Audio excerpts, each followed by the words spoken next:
Hey guys, it's Jake here with eTrailer. Today we have a 2023 Chevy Silverado 2500, and we're going to be taking a look at, I'm going to go over a few details of the Curt S20 sliding base combined with the Curt A20 fifth wheel hitch. Now, when we go over all these features of this combo, there is also a Curt A16 head that is available that fits just like it does in here. Everything on the head itself is going to be the same, except the weight capacity is going to be a little bit lighter. This head is going to have a 20,000 pound capacity, and the A16 is going to have a 16,000 pound capacity.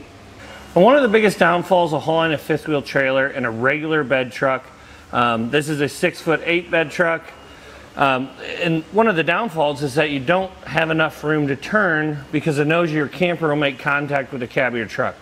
That's when the sliding hitch comes into play. You just pull this pin, open up the sliding feature, which you can do from the outside of the truck, but for example, and then you will lock the brakes on your trailer manually, pull the truck forward, and that is going to force the hitch rearward, and then lock in the rear position. It's not designed to tow like this. You have to tow with it in the forward position, but this is going to give you some extra space to be able to make those tight turns. This hitch, as we said earlier, is going to have a 20,000 pound capacity. The vertical load limit is going to be 5,000 pounds. That is the pressure pushing down on the top of the hitch. It's going to have a sturdy steel construction with a black carbide powder coat finish, which is, it's a very tough paint. I will say, if you can get yourself a tonneau cover like we have here, the back revolver is a very good pairing for fifth wheel hitches because it rolls right over top of them. It is a hard cover, so your fifth wheel hitch is going to be safe when you're at the campsite, and it won't be exposed to the elements any more than it has to. This hitch is going to feature a head height adjustability from 17.5 inches to 21.5 inches. That's so that you can really dial it in with your camper. Typically we recommend about 6 inches of space from the top or the bottom of your nose of your camper to the top of your bed rails. If you have a tonneau cover that has taller rails, you want to factor that in. That will be 6 inches from the bottom of the nose to the top of your bed rails if you have that tonneau cover rail there. There are going to be 2 grease fittings on here so that you can grease the head.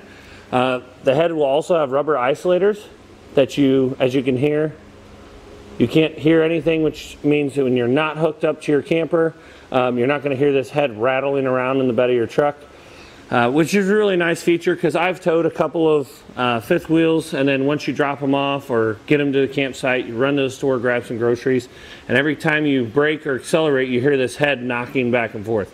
Well, this one's not going to do that because they have rubber isolators in there. Our jaw is also going to have a 360-degree design, so once it actually latches onto the kingpin, you will have a jaw that surrounds the kingpin 360 degrees. Now, one really nice accessory that comes with this kit is a lube plate. When you're using a fifth wheel, if you know this or not, you have to use either grease on the fifth wheel head and on the kingpin to give it something to slide on. Otherwise, your kingpin will destroy the top of your fifth wheel head.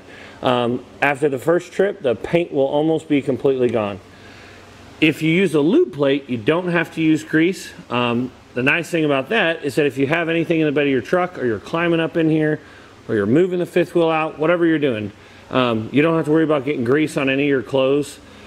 And same with the kingpin. If you're at the campsite, moving around, setting up your camper, and you bump into your kingpin, it's going to be clean. You don't have to worry about getting grease on your clothes or your hat, what have you. The lube plate is going to come included with the kit. All you do is slap it onto your kingpin, and it's going to provide the lubrication that you need to separate the fifth wheel head from the kingpin. The last couple of features about this hitch that I really like are strictly for convenience. The first ones being that they will come with 2 carrying handles in the front and 2 in the back. This helps with the group lift. A lot of times with these fifth wheels, they become so heavy, you almost have to use 2 people to lift it out.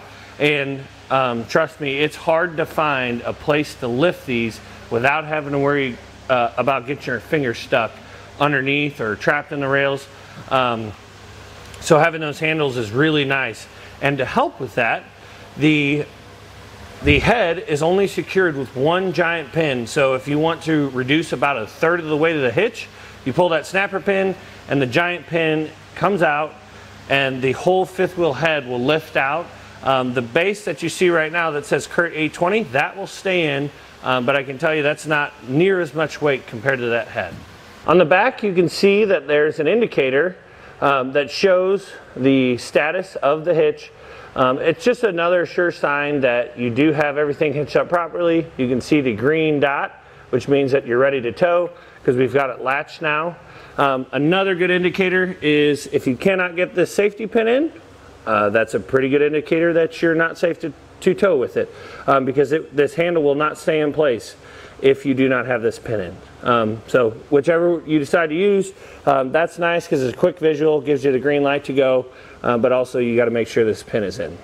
All in all, I think this is going to be a really great setup. My final thoughts are that a lot of times we have people that always just want to buy the heaviest rated thing, but when it comes to a fifth wheel hitch, it really does matter. Too much can be too much.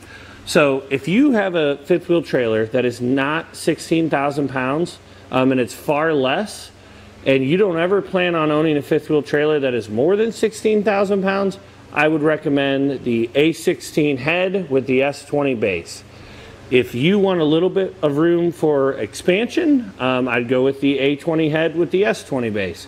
It's really up to you, but just know that if you're never going to have a trailer heavier than 16,000 pounds, then there's really no need to get the A20 head. But hopefully this information helped you to decide whether or not this kit is right for you and your 2023 Chevy Silverado 2500.